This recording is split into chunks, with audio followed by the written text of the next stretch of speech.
नमस्कार दर्शक बंधु आपण समस्त को ओडिशा तंत्र ज्ञान को हार्दिक स्वागत। आज ये वीडियो रे गोटे मनस्कामना पूरण मंत्र दबाक जाउछि।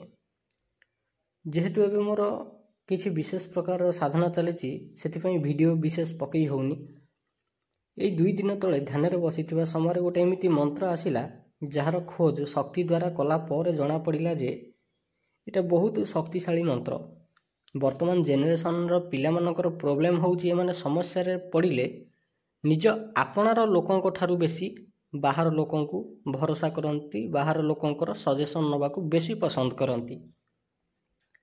जेबे कि तांकू लागे जे निज बापा माँ किंबा घर लोकंक सह प्रोब्लेम शेयर कले सेमानक उपरे सेमानक निज उपरे विपद काले तांकू पार्टी करिवे, शोधिवे, गाली करिवे, बाड़ेइवे।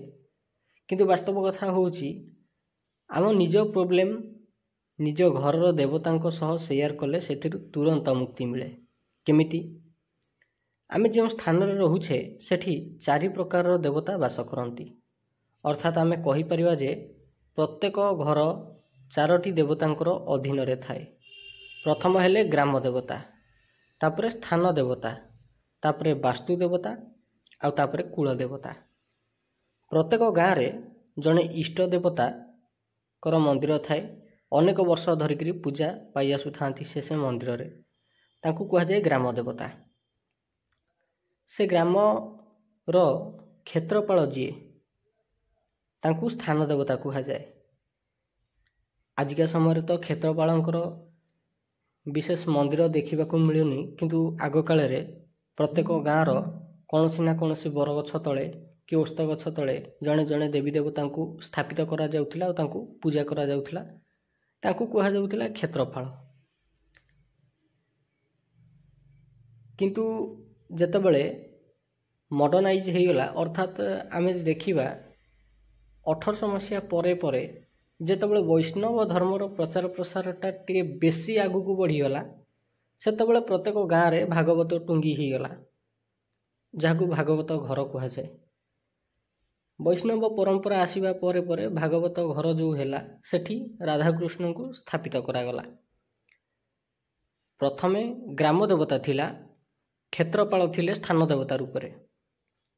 किंतु गाँ मझिरे गोटे ठाकुर घर करागला, ताकू कहला भागवत टुंगी किंबा भागवत घर।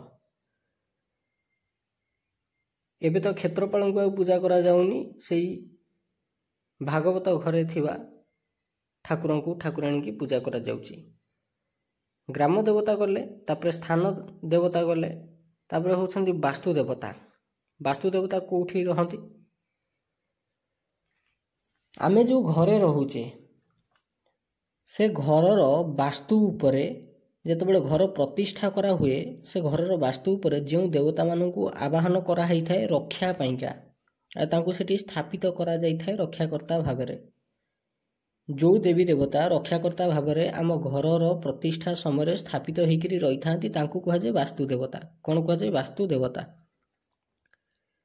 आम सह आम परिवार सह जो शक्ति चलती तांकू कुल देवता कह जाए। Concept clear? प्रथम हेले ग्राम देवता, जी ग्रामर इष्ट देवता, तांकर मंदिर थाए, अनेक वर्ष पूर्व पूजा पाई आसुथा सी है ग्राम देवता। ग्रामर किछि दूर रे अर्थात शेष मुंडे गछ तले गोटे देवी किंबा देवता को आस्थान दिखाई पूजा करा होउथाए रक्षा पाइका, तांकू कह जाए क्षेत्रपाल बा स्थान देवता। आमे जो घरे रहुचे से घरर वास्तु को रक्षा करने जो देवता को स्थापित करा जाई थाए तांकू कह जाए वास्तु देवता। आम स्वयं निज सह किंबा आम परिवार सह आम परिवार प्रत्येक सदस्यों सह जो शक्ति चलती तांकू कह जाए कुल देवता। आमे जेते भूल कले भी बापा माँ केबे भी आम भूल धरंतिनी। हुए तो किछि समय पई गाली कर देवे, बाड़ी देवे, किंतु आमको से माने निज ठारू अलगा करंती नाही। ठीक सही परी कुल देवता। कुल देवता हेले आम निजर पितामाता। आमे 12 देवता पूजा करू, 12 द्वार सुंडी पिंडा हो, 12 ठाकुर ठाकुराणी की पूजा करू, किंतु କୂଳଦେବତାଙ୍କୁ ଛାଡ଼ିକିରି। ଯେବେ କି ଆମେ ଯଦି ଆମ କୂଳଦେବତାଙ୍କର ମନ୍ତ୍ର ଜପ କରିବା ତେବେ ସବୁକିଛି ପ୍ରାପ୍ତି ହୋଇଯାଏ।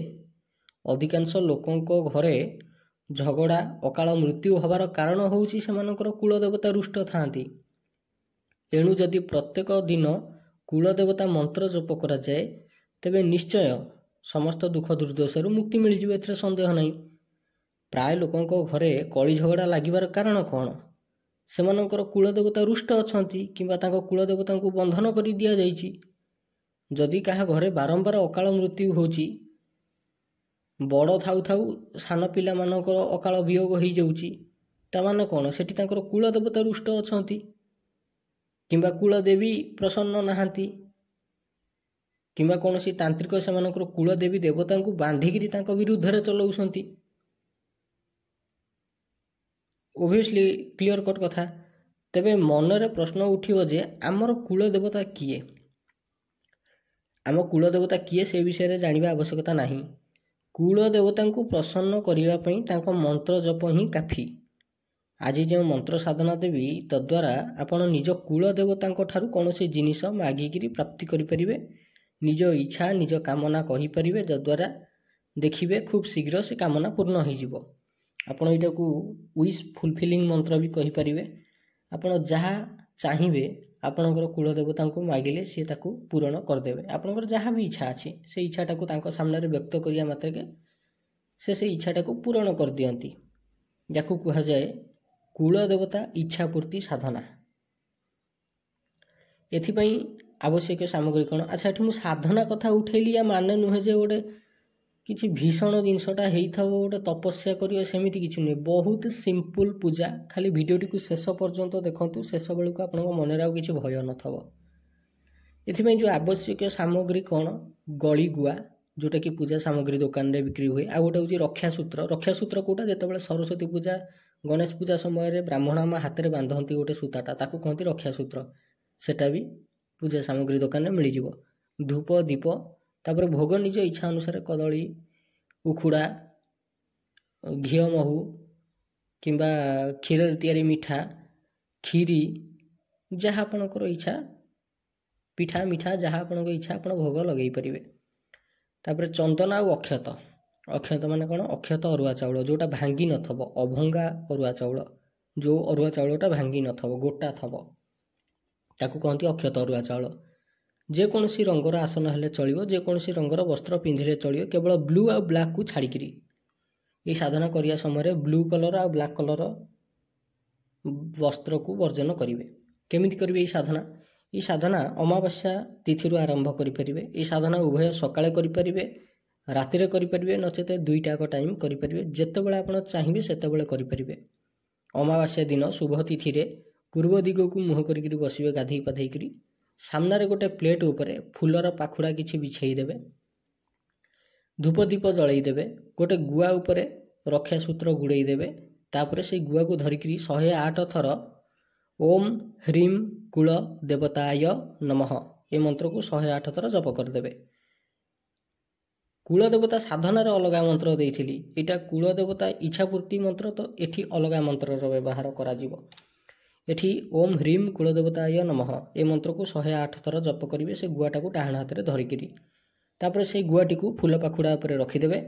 ଗୁଆ ଉପରେ ଚନ୍ଦନ କୁଙ୍କୁମ ଲଗେଇବେ, ଫୁଲ ଅର୍ପଣ କରିବେ, ତାପରେ ଧୂପ ଦୀପ ଦେଖେଇବେ ଆଉ ଭୋଗ ଅର୍ପଣ କରିଦେବେ। ଭୋଗ ଅର୍ପଣ କରିସାରିବା ପରେ ରୁଦ୍ରାକ୍ଷ ମାଳା ହେଉ କିମ୍ବା ସ୍ଫଟିକ ମାଳା ହେଉ ତାକୁ ଧରିକିରି ଓମ୍ ହ୍ରିମ୍ କୂଳ ଦେବତାयै ମନୋବାଞ୍ଛିତମ୍ ସାଧୟ ସାଧୟ ଫଟ୍ ଏ ହେଉଛି ମନ୍ତ୍ର। 21 ମାଳା ମନ୍ତ୍ର ଜପ କରିବେ। ପ୍ରତ୍ୟେକ ଦିନ ଗୁଆଟିକୁ ପୂଜା କରିକିରି 21 ମାଳା ମନ୍ତ୍ର ଜପ କରିବେ 15 ଦିନ ପର୍ଯ୍ୟନ୍ତ। 15 ଦିନ ପରେ ଗୁଆ ଆଉ ମାଳାଟିକୁ ଛାଡ଼ିକିରି ବାକି ସବୁ ସାମଗ୍ରୀ ଗୋଟେ କପଡ଼ାରେ ବାନ୍ଧିକିରି ନେଇକିରି ପ୍ରବାହିତ ଜଳରେ ପ୍ରବାହିତ କରିଦେବେ। ଗୁଆଟାକୁ ନିଜ ଘରେ ରଖିଦେବେ, ତାକୁ ପ୍ରତ୍ୟେକ ଦିନ ପୂଜା କରିବେ, କାରଣ ସିଏ ଆପଣଙ୍କର କୂଳ ଦେବତା। ପ୍ରତ୍ୟେକ ଦିନ ମନ୍ତ୍ର ଜପ ଶେଷରେ ନିଜ ଇଚ୍ଛା ଦେବତାଙ୍କ ସାମ୍ନାରେ ପ୍ରକାଶ କରିବେ। ଏତିକି କରିକି ଦେଖନ୍ତୁ, 15 ଦିନ ଭିତରେ ଆପଣଙ୍କର ଇଚ୍ଛା ନିଶ୍ଚୟ ପୂରଣ ହୋଇଯିବ।